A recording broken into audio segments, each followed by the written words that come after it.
एक औरत अपने परिवार के सदस्यों के लिए रोजाना भोजन पकाती थी और एक रोटी वह वहां से गुजरने वाले किसी भी भूखे के लिए पकाती थी।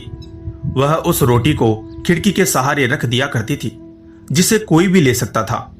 एक कुबड़ा व्यक्ति रोज उस रोटी को ले जाता और बजाय धन्यवाद देने के अपने रास्ते पर चलता हुआ वह कुछ इस तरह बड़बड़ाता, जो तुम बुरा करोगे वह तुम्हारे साथ रहेगा और जो तुम अच्छा करोगे वह तुम तक लौट के आएगा। दिन गुजरते गए और यह सिलसिला चलता रहा।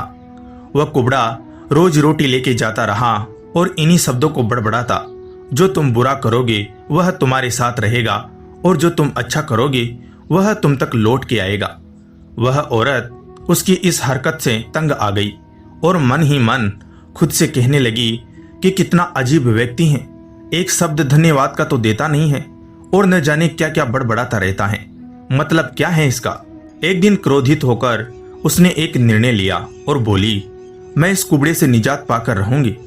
और उसने क्या किया कि उसने उस रोटी में जहर मिला दिया जो वो रोज उसके लिए बनाती थी। और जैसे ही उसने रोटी को खिड़की पर रखने की कोशिश की कि अचानक उसके हाथ कांपने लगे और रुक गए और वह बोली, हे भगवान, मैं ये क्या करने जा रही थी। और उसने तुरंत उस रोटी को चूल्हे की आंच में जला दिया, एक ताजा रोटी बनाई और खिड़की के सहारे रख दी। हर रोज की तरह वह कुबड़ा आया और रोटी लेके, जो तुम बुरा करोगे वह तुम्हारे साथ रहेगा और जो तुम अच्छा करोगे वह तुम तक लौट के आएगा, बड़बड़ाता हुआ चला गया, इस बात से बिल्कुल बेखबर कि उस महिला के दिमाग में क्या चल रहा है। हर रोज जब वह महिला खिड़की पर रोटी रखती थी तो वह भगवान से अपने पुत्र की सलामती और अच्छी सेहत और घर वापसी के लिए प्रार्थना करती थी, जो कि अपने सुंदर भविष्य के निर्माण के लिए कहीं बाहर गया हुआ था। महीनों से उसकी कोई खबर नहीं थी। ठीक उसी शाम को उसके दरवाजे पर एक दस्तखत होती है। वह दरवाजा खोलती हैं और बोचक्की रह जाती हैं। अपने बेटे को अपने सामने खड़ा देखती हैं।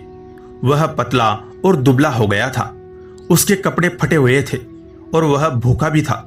भूख से वह कमजोर हो गया था। जैसे ही उसने अपनी माँ को देखा, उसने कहा, माँ, यह एक चमत्कार है कि मैं यहाँ हूँ।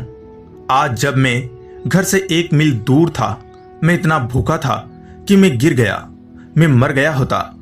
लेकिन तभी एक कुबड़ा वहां से गुजर रहा था।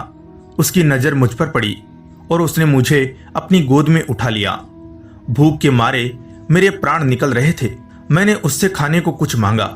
उसने निसंकोच अपनी रोटी मुझे यह कहकर दे दी कि मैं हर रोज यही खाता हूं, लेकिन आज मुझसे ज्यादा जरूरत इसकी तुम्हें है, सो ये लो और अपनी भूख को तृप्त करो। जैसे ही माँ ने उसकी बात सुनी, माँ का चेहरा पीला पड़ गया और अपने आप को संभालने के लिए उसने दरवाजे का सहारा लिया। उसके मस्तिष्क में वह बात घूमने लगी कि कैसे उसने सुबह रोटी में जहर मिलाया था। अगर उसने वह रोटी आग में जला के नष्ट नहीं की होती तो उसका बेटा उस रोटी को खा लेता और अंजाम होता उसकी मौत। और इसके बाद उसे उन शब्दों का मतलब बिल्कुल स्पष्ट हो चुका था, जो तुम बुरा करोगे वह तुम्हारे साथ रहेगा और जो तुम अच्छा करोगे वह तुम तक लौट के आएगा। हमेशा अच्छा करो दोस्तों, और अच्छा करने से अपने आप को कभी मत रोको, फिर चाहे उसके लिए उस समय आपकी सराहना या प्रशंसा हो या ना हो। धन्यवाद।